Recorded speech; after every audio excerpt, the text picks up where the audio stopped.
My fiancé told me at her own birthday party, I'm only marrying you for the visa. Once I get citizenship, I'm flying back to Nico in Milan. He's the love of my life. You're just a green card with legs. My fiancé told me at her own birthday party, I'm only marrying you for the visa. Once I get citizenship, I'm flying back to Nico in Milan. He's the love of my life. You're just a green card with legs. When I just stood there sipping my drink, she shoved my shoulder. Did you hear me? I said I don't love you. I never have. I took another sip and said, yeah, I heard you. Can we talk logistics tomorrow? Your cake's almost ready. See, what Vivian didn't know was that I'd been sleeping in our guest bedroom for 2 months trying to figure out how to end things. She was stunning, the kind of woman who stopped traffic and started arguments in the same breath, but living with her was like being inside a reality TV show that never got canceled. Everything was a production. She once made me drive to 3 different grocery stores because the avocados at the first 2 didn't have the right energy. She got into a screaming match with a barista over oat milk temperature, actual screaming, in a Starbucks, at 8 a.m. on a Tuesday. She returned a couch we'd waited 6 weeks for because it didn't match the aesthetic frequency of our living room. I still don't know what that means, but leaving was impossible. We'd signed a lease on a $3,200 a month apartment. Her name was tangled into my car insurance, my phone plan, even my gym membership. I'd sponsored her visa paperwork, which meant breaking up could trigger an immigration review haunting us both for years. My dad had given her our family heirloom necklace, the one my grandmother brought from Ireland in 1962, because he said she's family now. I was handcuffed by paperwork, expectations, and a 62-year-old necklace. So when Vivian announced at her birthday party, 3 bottles of Prosecco deep, that she'd been using me as a human visa application, I almost hugged her. Instead, I set down my drink and said,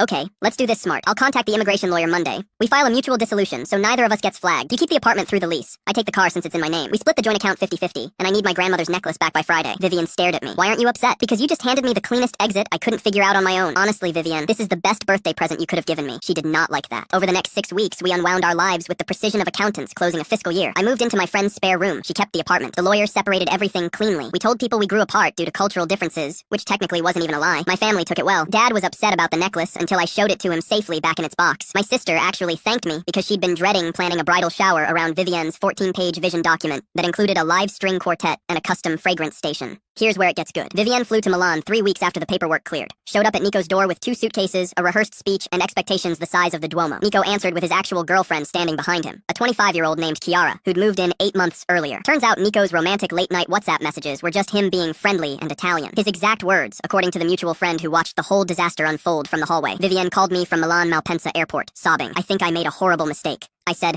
I think you made several, but they're yours now. Safe travels, Vivian. She asked if she could stay at the apartment when she landed. I reminded her the lease was in her name and wished her luck. Meanwhile, I'd gotten to know Nora, a vet tech who lived below my friend's place. She introduced herself by bringing up homemade soup when she heard me coughing through the floor. Our first date was walking around a lake sharing gas station coffee. Our most expensive dinner has been $34 at a Thai place she loves. Our biggest disagreement is whether dogs or cats make better emotional support animals. Last week, Nora told me she'd never been with someone so emotionally uncomplicated. I nearly choked on my pad thai. If she only knew that 4 months ago, my fiancé announced to a room full of people that I was a green card with legs, and I responded by calmly requesting the return of a 62-year-old Irish necklace.